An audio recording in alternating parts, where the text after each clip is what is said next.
Welcome to the Underground Nation podcast, where emerging voices rise, stories unfold, and the culture beneath the surface takes center stage.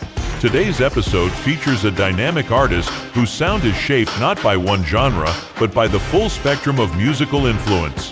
Hailing from Kansas City, Missouri, Anthony Anthem is a Midwest creative driven by introspection, emotion, and the art of storytelling through sound.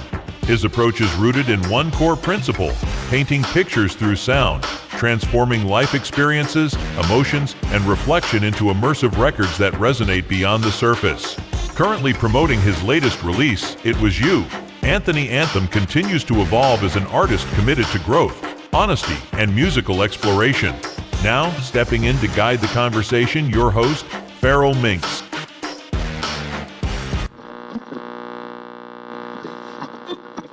Hello. What's going on, world? This is Underground Nation, where we don't just hear the underground, we uncover it. I'm your host, Feral Minx, and today we are tapping into the mind of an artist who represents something real. No gimmicks, no shortcuts, just honest expression shaped by influence, experience, and intention. Our guest today is a Midwest artist straight out of Kansas City, Missouri, a creative shaped not only by one lane, but by the entire spectrum of music. From Wu-Tang Clan to Rage Against the Machine to neo-soul, this artist doesn't just make songs. He paints pictures, frames emotions, and invites you inside his thought process. Right now, he's pushing a track that speaks directly to accountability, reflection, and emotional truth. It Was You. This isn't surface level music. This is a kind of music that makes you sit with yourself. Underground Nation, help me welcome Anthony Anthem and learn how to freaking speak. That's how you know. I am Anthony Anthem. It's been a long day. Cheryl, how are you? We are doing apparently about as good as you with your attack cat problem a few minutes ago. Oh yeah, my cat is always on a journey to practice her killer instincts in my house and my blinds. I love that cat though. Yeah, straight up. I'm a cat dad, so shout out to all the cat dads. Shout out to all the cat dads, cat parents, and humble house cats. I see how this is gonna go today. We gonna pick on Anthem today, okay? No, we are not. We are picking Anthony's brain today. We are picking Anthony Anthem's brain. That is what we are doing. So, Kansas City isn't always the first city people think of when it comes to hip hop or soul. How did growing up there shape your sound and perspective as an artist? One way to really explain that, you just got to go back to my influences. A lot of it was, first couple of years of my life, my parents were together. So they rode in the car listening to different things. My mom was more Patti LaBelle or Janet Jackson or something like that. My pops was more NWA, Rick James kind of thing. Like straight up, that's literally what my childhood was. So you get a mixture of just all this different stuff. And then I was also living in the Southeast when I was a kid. So I was in Jacksonville, Florida. So as you know, and sure, got family in Arlington and all up and down that giant city. That's a giant. So it is a beautiful city to drive through at nighttime. Don't want to live there. I did my fair share of riding in Jacksonville. It is nice to ride through. Now, Atlanta? Oh, sure. ATL. Shout out to ATL. All right. Now, when it came to like that, I was always listening to a lot of stuff that came out in the Southeast. So, you get your circulation of East Coast guys and some local Southern, or, like Two Live Crew or something like that. Because by that time, Lou Campbell was still kind of running things in the South before like No Limit came out.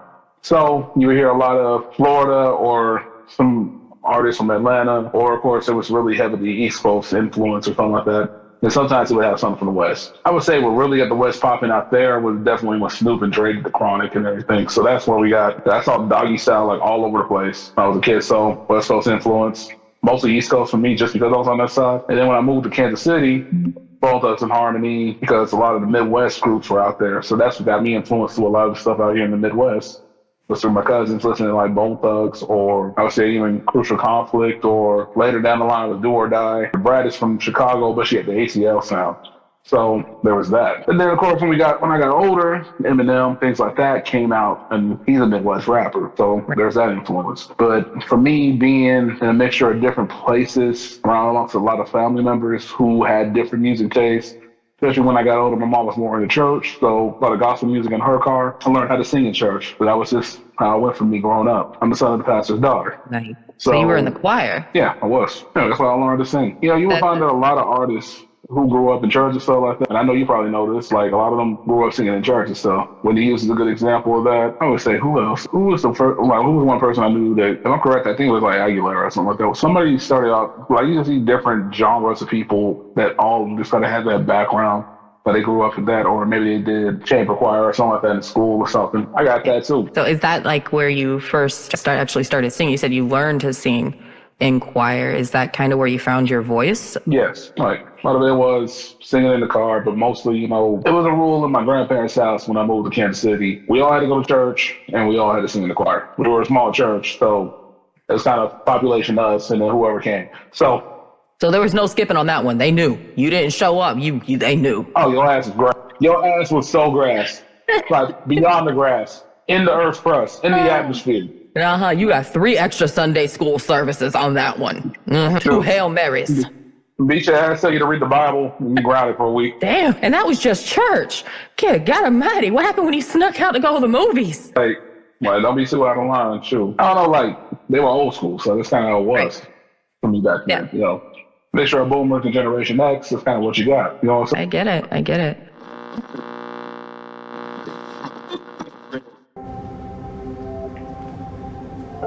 Are you going? I don't think so. There's something so many of us feel, but rarely talk about. I haven't been feeling it lately at all. It's the feeling of burnout. It happens when life has been too heavy for too long, and your body adapts by slowing down and holding back. Hey. Hey, I haven't heard from you in a while. Yeah, I know. How have you been? I just felt a little off. Even in those times of exhaustion, you remember what it felt like to have more energy, more strength, more you. Oh, you know what? Maybe I've got something for you. We think getting out of that cycle is as simple as making a change. Claire send this? Yeah. This is the Make 3 Breakthrough by Make Wellness. This program leverages 3 natural peptides that help flip the switch on strength, metabolism, and deep sleep. It's a chance to reset the body, renew focus, and regenerate deeper. You pair this peptide stack with 3 simple lifestyle shifts. Move a little more, sleep a little smarter, make 1 small daily swap. It's good to see you in here. Right? With some consistency and the Make community behind you, that breakthrough happens. Your body already knows the way back. Make 3 is simply the spark. Now is the time to make that commitment. For yourself and for those who rely on you most. With products that work and powerful community behind you, we can discover your breakthrough together.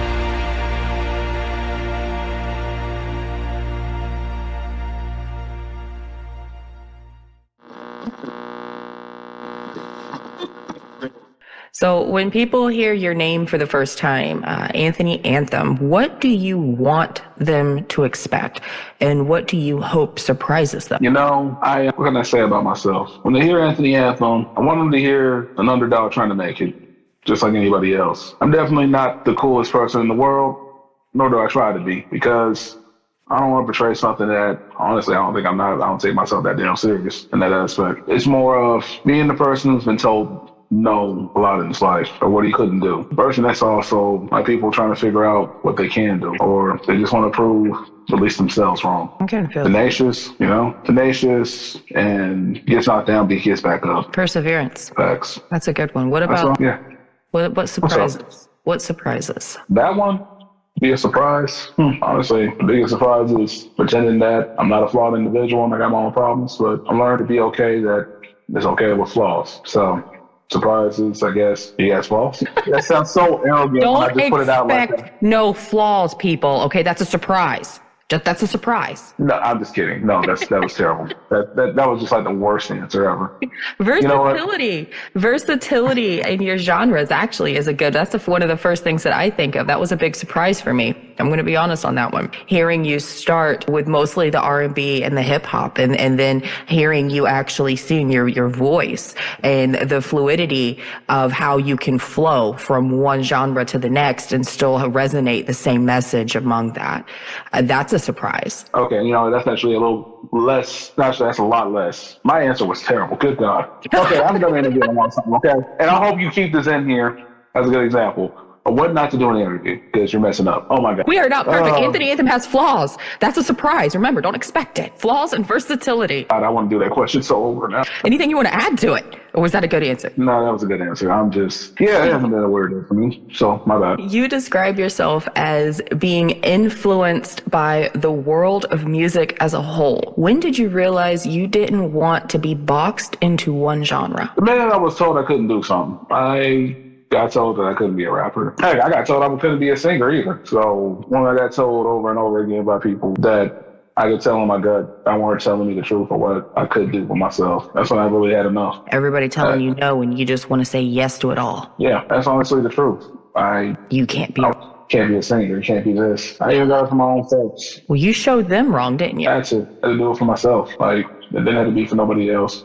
At first it was out of spite, but now that I'm older, it's more because I know I love what I do. It's a part of me, just like anything else. Music is truly something that's for the soul, and that's what it is for me. It's facts. It brings balance to a lot of people's lives, like it does mine. I would say one of the best inventions in this world is probably. Music is life-changing. It's eye-opening. It rewrites your soul. It balances you and can ground you. And it can also trigger you. Music is a very powerful thing. Yes. So, being boxed into one genre, you have such versatility to be able to hit people on those different levels with their different music and what this speaks to them. That is a powerful thing in itself. That's a gift. It's one of those things where I know I still got a long way to go. I still got a lot of growth. There's still a lot of knowledge itself. And I think I find a little bit more out about myself every time I do something with this music. You hear stories about artists all the time. Sometimes they'll write about the renaissance of their life, whether it's confusions of the world, confusion of relationships. There were pianists out there that actually did literal sets of music they were playing, and it was in frustration to wars or something of that nature through piano keys. I just hope I can paint a picture that expresses the same thing. I keep on trying it every time because I want them to really know what I'm really sincerely saying with filming. That's a big picture to paint. And it's a beautiful one. And you Bob Rossing it up in here. Look at you. Bob Ross without the afro. And you Bob Rossing it. It's okay. We painting pictures and changing the world. We're going to put a little happy bush over here and a little snow cap. That's right. That's right. We got it. There are no accidents, just happy. Wait, no, there's no mistakes, just happy accidents. Isn't that what he says? Yes. Yes. Yes. And then you make no it mistakes. Look fly with a tree or something. Exactly. So be the tree. Be the tree, people. Be the tree. Not the branch, not the leaf, the whole tree. Bob Ross, that tree. Bob Ross, that tree. That's going to be a new hashtag, I swear. Yeah, Bob Ross, that tree. Anyway. Bob Ross, that tree. Wu-Tang and Rage Against the Machine are both aggressive, unapologetic forces, while Joe Case Neo Soul came from vulnerability and emotion. How do you balance those extremes when you create? Emotions. When I set the tone for a song, there's going to be a different emotion. That's what you get from just going from specific bands specific genres is you can always find the mood at certain decibels. So with Rage and Wu-Tang was literally coming from a hard-hitting, heavier, darker tone hip-hop format that nobody was used to. It had martial arts. It had this lyrical pageantry of them showing lyrical styles and techniques from 9 different guys. And all of them had a different way to express things, whether it's a song Tears to Triumph to Wu-Tang Clan Ain't Nothing to Fuck With. You got different tones. Right. And with Rage, it's the same thing. You would have something like Killing in the Name or then Bulls on Parade or something like that. And you got these different tones. They're all for unlocking people's minds in ways of expressing this is what's really going on in the world. Look at it from this different type of point of view. There's more behind the layers of what we see in everyday life that some of us are not realizing. And that's what you got from the lyrics of them. But it's just the expression. One song, it's fuck you. I won't do what you tell me. And then there's the other part where it's just Bulls on Parade was almost like that. Okay, I'm saying fuck you. But now I'm coming straight on. And that's what I love about the different genres is the expression. Neo Soul the same way. Good example, Brown Sugar from D'Angelo. He's infatuated with this woman. This woman has him feeling addicted. He talks about her being like a drug, gets her high. I mean, he gets high from her. Like, it's almost this beautiful, like I said, it's almost like this beautiful sonnet to who she is and how it makes him feel and how he's just so crazy about it. He hasn't felt butterflies like this in his stomach for a long time type of expression. Basically, what I'm trying to say, rounding it all out, is every single emotion and tone of it is what I like about it and which makes me want to influence myself, my own emotion and tone into it, because if I put it in together, it's almost like a science. It's almost like a science of really feeling the emotion of every song. And that's what I want to bring when anybody listens to me, is feeling that. I hope that makes sense. I don't know if that makes sense. No, it does. It does. It makes sense. So you are not only just absorbing the emotion of the music and the message of it, you're reprojecting it, and you want to capture that in your own way. Yeah. That's completely comprehensible. What are you talking about? We're not chasing cats and squirrels on this. We are completely professional and comprehensive. Absolutely. Bob Ross that tree. I did not make that complicated. I'm so sorry. My bad. No, it really does. It's honestly, it is comprehensible. I mean, when you overthink it, it can get confusing, but an ADHD moment, and then it just lost me. The emotions fuel your emotions. It triggers the emotional response from you, which therefore makes you get more emotional and use that to fuel your work, your art, to embody it. That was and that's what I'm trying to say is like, the whole thing is, I feel something and I want to bring that to, it doesn't make sense to me if it doesn't bring out what I'm feeling at the moment. Don't be fake. Because if I haven't really gone through it, I'm not going to put it on thing. I'm just not one of them people. Right. Emotions are a very big push and motivation and fuel for a lot of artists.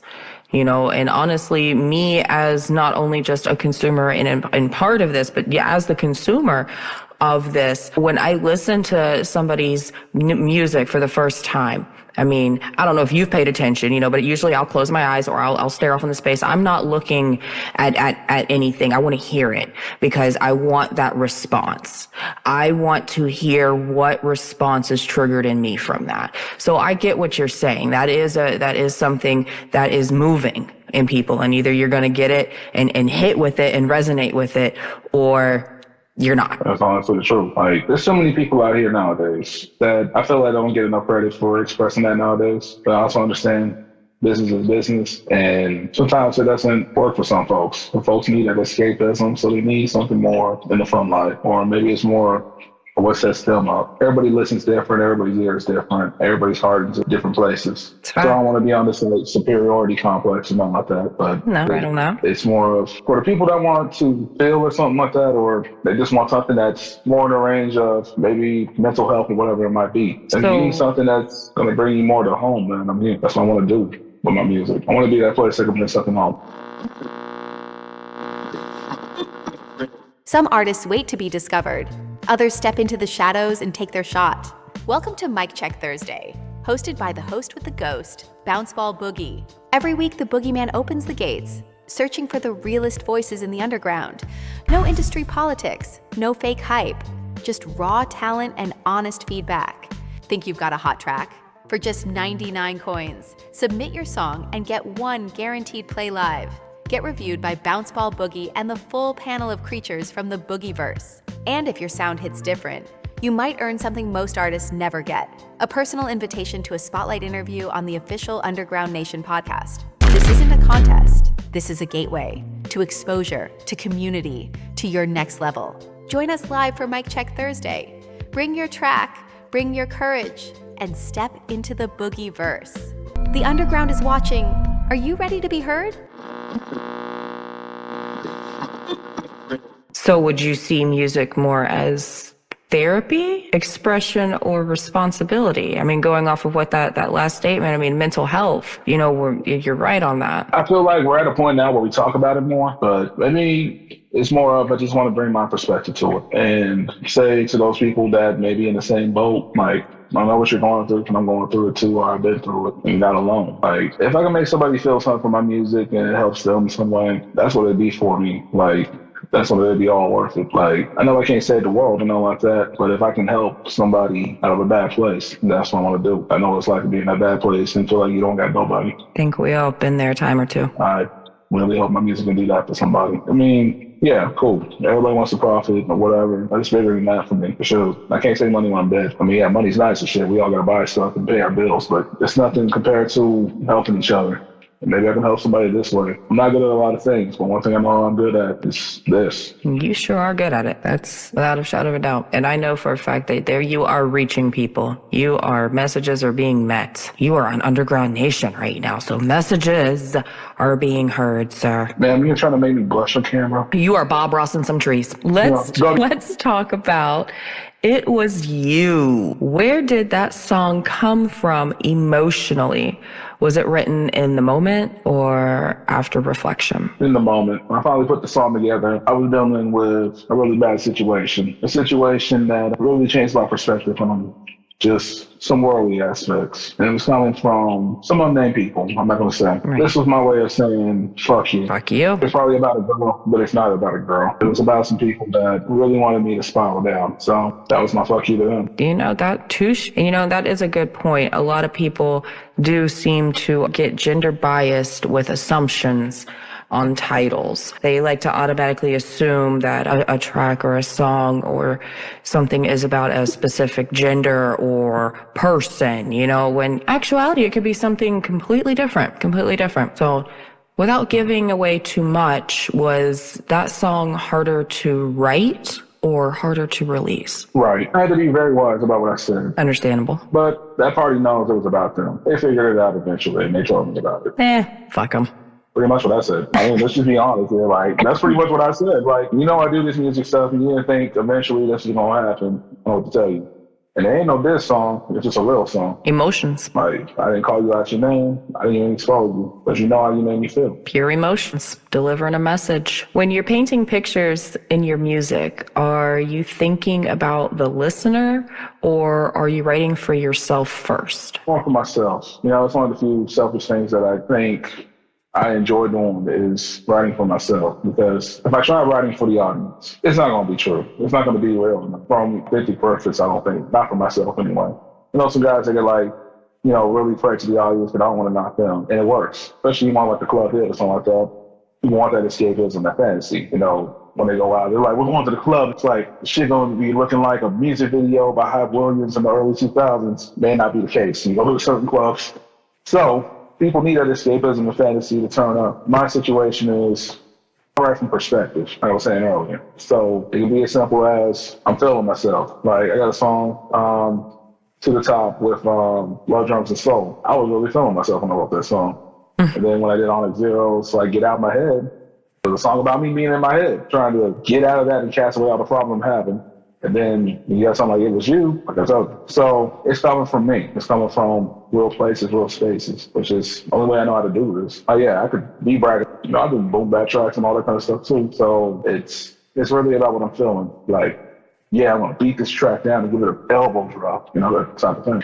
Well, I mean, in a sense, with you writing for yourself first, you kind of are thinking about the listeners. If we go back a little bit to the beginning, when you're wanting to give people the opportunity to know that they're not alone, that there's other people going through similar things, and and the emotions and everything. So it kind of goes back full circle. Hear me out. What I mean by that is, I'm saying I'm selfish. What comes out of me from my point of view is just that I want it from my point of view, but I also want people to know what I mean by that. Like, it isn't just like, I just don't want it to just sound like it's what I'm trying to say. That's what I'm saying. Right. You know what you're saying? You heard it first, straight from the humble house cat's mouth.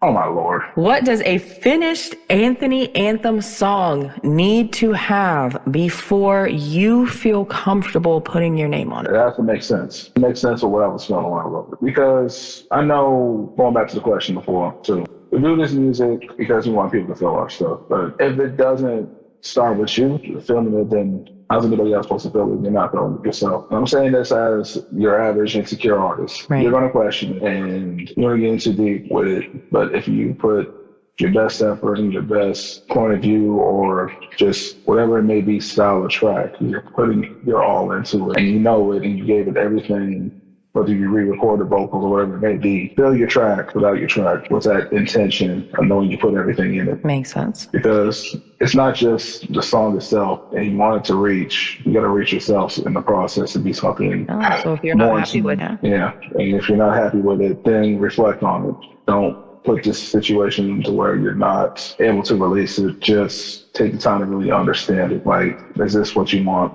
That's how it is for me. That's true. That's true shit right there. Go back and Bob Ross your trees until they're right, until they make you happy.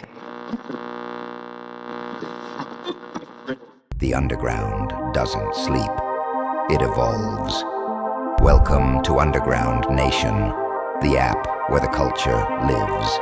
Discover underground artists you've never heard, but won't forget. Read every article, unlock every podcast episode, and step inside the real treasure. Every Underground Nation magazine issue, fully digital, inside the app. Visit undergroundnation.com.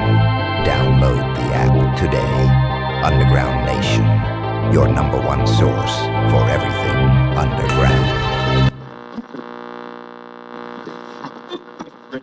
I knew it was you. Even when the silence grew, in my soul I feel your light, guiding me through every night. The feelings that you left me with has changed my point of view. My whole world shifts to darkness when I start to think of you. You had no clue the things you do, and what you had just put me through is nothing new. It's nothing new. It's the same old. You never change the script, you're on the same role. The energy that you channel was the same show. People assume you are sincere, but you're an evil soul. Illusions may appear to be revealed, and never disappears to the unclear. I've had it to hear. All I see is lies when I see your face. Then I look you in the eyes, then you act fake. All the things you did just to make me break, trying to make me grip hate with the embrace. All you did was say you think you snake, only for your own sake. And now you're pissed that I'm wide awake. Now lay the waste. Now indisposed is something hold on in the cold inside your mouth from a mind of old. That's why you never will grow. Something you and I know. You're the lowest of low. You're the lowest of low. It was you. Even when the silence grew, in my soul I feel your light, guiding me through every night. Then you're wondering why I'm not still in your life. Why should I close my eyes after seeing the light? When I know that you're wrong and you're just wanting to fight, and you're costing me time, now we're paying the price. And that ain't right, and I'm not paying the mind, and I'm not paying the die. Too many problems in life that you did that you got, and that is something I'm not gonna play in the plot to keep me red and in lock. I think you must have forgot, but this is you on the dot. That's why some course start to rock. Your type is not hard to spot. I'm the one that you sought to be broken, but not where your efforts don't stop. No, I never know ounce on top ever. Our views will never measure. But you're the smaller person who hides behind the mask of an empowered version. The difference in me and you, my power's in the working. You pull others down when you're feeling uncertain. It was you. Even when the silence grew, in my soul I feel your light, guiding me through every night.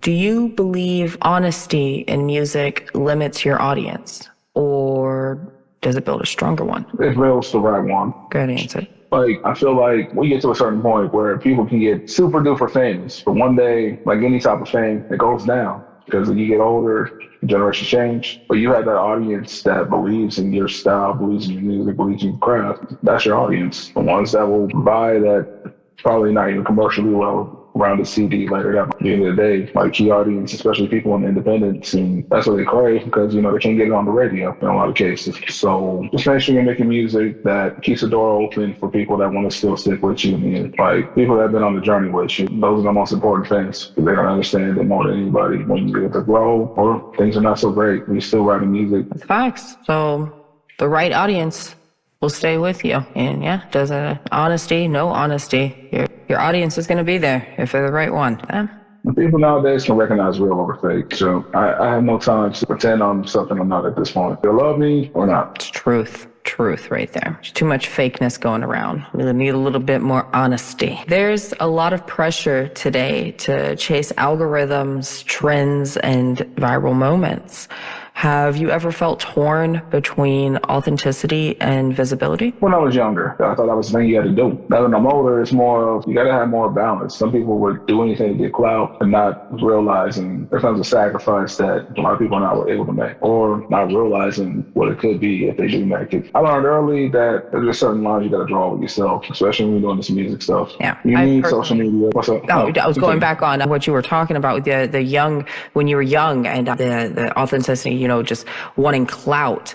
I think a lot of new artists, period, not just really age, just new artists, period, are chasing visibility over authenticity. It could be a very dangerous thing, though, because some guys do too much to get the visibility, not really realizing the consequences of that. Like, there's a smart way to do it, and there's also a crazy way to do it. Visibility is important. Like I said, it comes with balance hand in hand. It's more of, can you do it while being authentic? Don't say fake it till you make it, and I'm not knocking that. Understand what it means to fake it till you make it. But, like, even that has limits, too. Like, I don't know. I think about it from the point of, I don't even know how to say this. If it's at the expense of who you are as a person or your soul, that's going to be difficult for you in the long run. We're seeing that with people like Drake, Aiden Ross. What you reap in the game is what you sow later. It's facts. That's hard facts. Don't lose yourself in this to the point that you forget who you are. I'm learning that from a lot of good examples out here. And I've been around since the 90s now. Like I say, that's like 36 years of experience altogether. There comes a point you did wrong, especially in the ways you want to become visible. So find that balance. Because that's the thing I really think is important. You got to find a balance. Balance is essential. Balance is essential in everything. Do you think the music industry rewards truth or obedience? One on that, kind of touching base on balance, so to say? Honestly, in the mainstream, like, more obedience, because I think people do get punished or blackballed if they don't play certain games. You say that a lot. I see why a lot of people are more appealed to independent these days. It used to be it wasn't a cool thing to do. You had your few acts that were, especially in hip hop. You had Atmosphere was loving them. You had Tech Nine, you had ICP in them, especially in the early 2000s. So that was a crazy ass ride for a lot of independent artists, Yeah. And if you look at it from the example of what they had to do to get there, but at the same time they did it without any major labels. You understand they also had to call their own shots, but they didn't have to close any doors on what they could do artistically. And that's why they have the fan base that they do now. Right. Because they stay true to what they believe in. Tech Nine was doing rock and rap mixes and all types of stuff. He was doing songs about horror situations, and the same with the other artists I just named too. And people at first were not messing with it in Kansas City. They weren't. He had to go out to LA, and then he kind of had to grind and do strange music and all that. But that took so much time. It's only now a lot more people listen to him now, especially in Kansas City. Because some people be like, oh, you listen to that devil music. No, it's not true. There was that dumb rumor that he got a long time ago. But my point is, he never changed up who he was. And he's one of my top five. I feel like you got more freedom to do that on the independent side than you do with a major label. Because at the end of the day, if it doesn't sell records or it's not commercially, used for things like commercials or whatever it may be, it's probably not going to get played as much. So it's kind of depending on which side of the industry is being questioned on here. So the more mainstream industry is pushing out more obedience in that. Correct. Yeah, I can totally feel that. You do have a lot more pressure. You have a lot more hoops and red tape and expectations and chains and limitations. I can totally feel that. I get it. In your opinion, is it harder today to be an artist or to be patient as an artist? Like, well, damn. All right, here we are. Hell damn. I mean, we're sitting over here getting into all these detailed ones, and then I just get a 50-50. That's it right there, folks. Bob Ross that tree, 50-50. Okay, hear me out. Okay, I say 50-50 because of the fact that on one hand, yeah, it's hard to be patient as an artist because you're like, okay, maybe if I drop this, maybe that should change. I got to do this, I got to do this, got to do programming and all that kind of stuff. Marketing, etc., whatever. And then there's the other part of just, there's a lot of artists out there. Everybody's out here wanting to make music, and everybody got their own styles or got their own backgrounds or what influences them or whatever. But what drives me nuts, I'm going to say it out loud. Anybody that calls himself an AI artist. Did you say that out loud? Yes, I did. I said it. And you know what? Like, sorry, here's the thing. This ain't no shot to nobody. I ain't firing shots because ain't my business. Because I ain't out here trying to be firing shots. I'm too old for that shit. The fact is, somebody who's out here literally making music that he typed up in AI when there's producers out here or he's getting his lyrics from an AI or something like that, you can't call yourself an artist. You're a good keyboardist, but I say you really busted some caps locks in there. Fantastic. But I'm just saying. So essentially, if you're not bringing anything authentic and genuine to the table, whether it be your own lyrics that you wrote or your own vocals that you're putting forth or your own track that you purchased or created yourself, if you're not bringing something genuine and authentic to that table, then you have no vouch for that. You have you can't claim that. Like, can you really say you're an artist? Yeah. Because, heck, it's even technically noted that a lot of this stuff is just pieces from other people's music and putting it together to make that track that you made from AI. I know way too many people that work hard for what they got to do. Some folks are going to high quality studios paying that $125 to $100, $200, $300, $400, $500 an hour trying to make the right track. Some of us are at home with budgets at home. I'm one of those guys. Yeah. We're putting in a lot of work. All the time and effort, investing in ourselves, especially when it comes to our lyrics, when it comes to any of this. So when I hear that somebody use ChatGPT or whatever the freaking AI might be they're using to make themselves sound like they're credible artists, that's a spit in my face. It's a spit in a lot of people that work hard and shed a lot of tears, a lot of nights, working multiple jobs or whatever it may be, out here grinding. Yeah, people are actually putting forth work instead of letting something else work for them. I can understand that. AI does not have human emotion. No, it does not yet. Give it another 15 years, it just might. Unfortunately, you might be right. And nobody paid attention to Terminator. Like, oh, this can't happen. It's happening right now. Congratulations. See the movie. Give it some time. We're going to put a yet on the end of that statement. Real though. No, you're speaking truth on that. You're right. The artist, whatever the art may be, whatever the artist is creating, there is a piece of that artist that makes it authentic. There is a piece of that artist that goes into the genuineness of that art, whether it be a painting, a novel, a sculpture, a track, whatever finger painting with your children, whatever it is at that moment, there is a genuine, authentic piece of the artist that goes into it. I feel you. But look, I understand people somewhat use it for whatever on basic tasks. Okay, that's one thing. People do basic tasks with it. I know some people that are just like, oh, I can make a whole grocery list, et cetera, et cetera. I get that.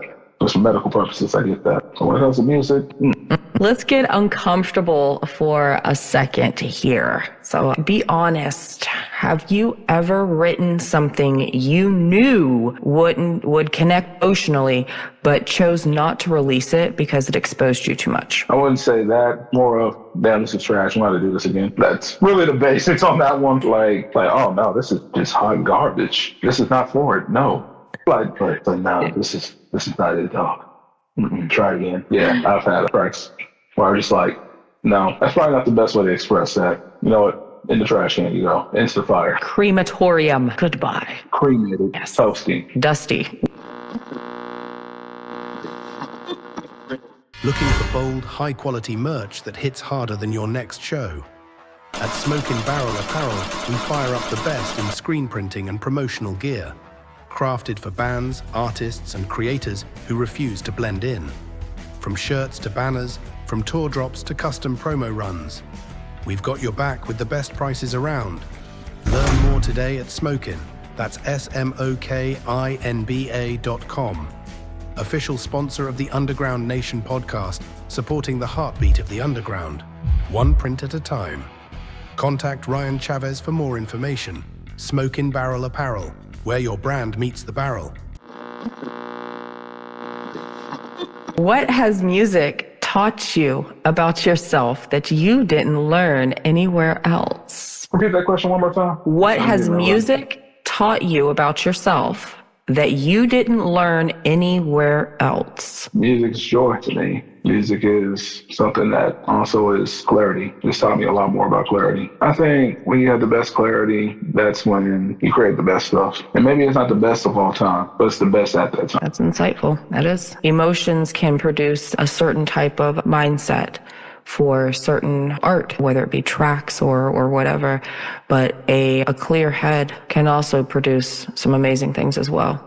So clarity is just as important to go along with emotions. Yeah. As you grow as a person, do you feel your music evolving naturally, or are you consciously pushing it somewhere? I'm more of a slow burn kind of guy when it comes to it. So it's kind of got to grow with me naturally on other aspects. I mean, not to where I get so far behind the times or anything. You know, sounds always going to change, but more as how I bring it out of me to do that. I'm growing with my music, and also understanding I also got to grow in other places. But as a person, my growth comes from me and that, but also keeping an open mind to understand other styles too, other changes that may be. 90s are different, 2000s are different, 2010s, now we're in 2026. The sounds have changed multiple times just in the life I've had, slowly but surely. But understanding from that point of view, along with who you are as a person, you may be the same now, but you'll change in a decade eventually. So how are you going to express it in the evolution of other places? Yeah, always. Yeah, subconsciously things are going to get done no matter what. That's facts. So when someone listens to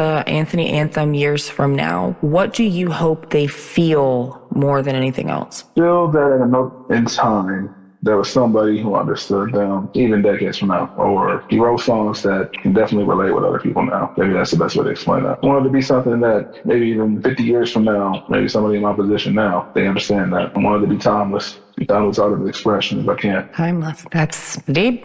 That is deep. We have time for one more, for our final question here. A lot of our listeners are creatives, artists, writers, producers who feel stuck, overlooked, or discouraged. What would you say to someone who feels like their voice doesn't matter yet, but still feels called to create? The biggest voice that's going to matter is you, because can't nobody else do it for you. The only reason why it took me so long to even do music is because I never took the leap. If I say anything to anybody that's younger than me, or even people out there that are my age or older, the only person that's stopping you really is you. It could even start off with just you getting a cheap mic and a cheap system. My system I got for $50. The first one I had. It was an old Focusrite I got for $50 at a pawn shop. I had an old recording mic that I used for other stuff back in the day. Just started recording. I didn't think I was going to be this far in, like, years later, because of it. I met some very special people that I didn't even think that would ever happen to me. What I'm saying to you is, you can only stop yourself. And people out here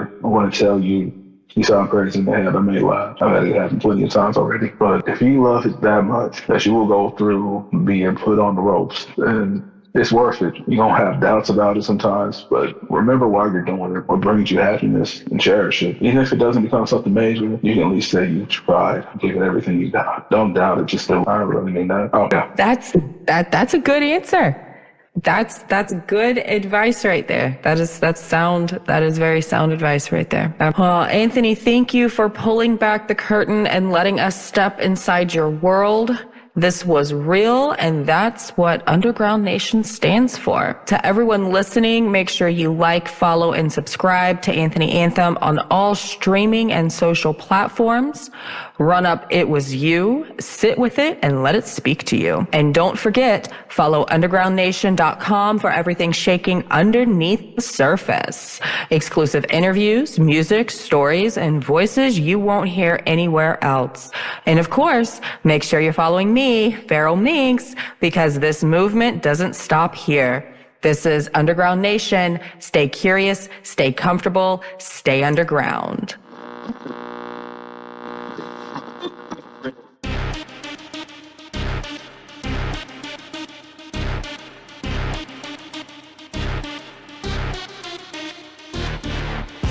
That wraps up another powerful conversation here on the Underground Nation podcast. Make sure you stay connected with Anthony Anthem. Go like, follow, and subscribe on all social media and streaming platforms, and tap in with his latest release, It Was You. If you're looking to discover more artists, creators, and entrepreneurs making noise from beneath the surface, head over to underground-nation.com, your home for everything rising from the underground. And if you are an artist or entrepreneur ready to share your story with the world, we want to hear from you. Submit your information today to ugnpodcast@gmail.com for a chance to be featured on an upcoming episode. This is the Underground Nation podcast, where the unheard get heard and the unseen get seen. Stay tapped in.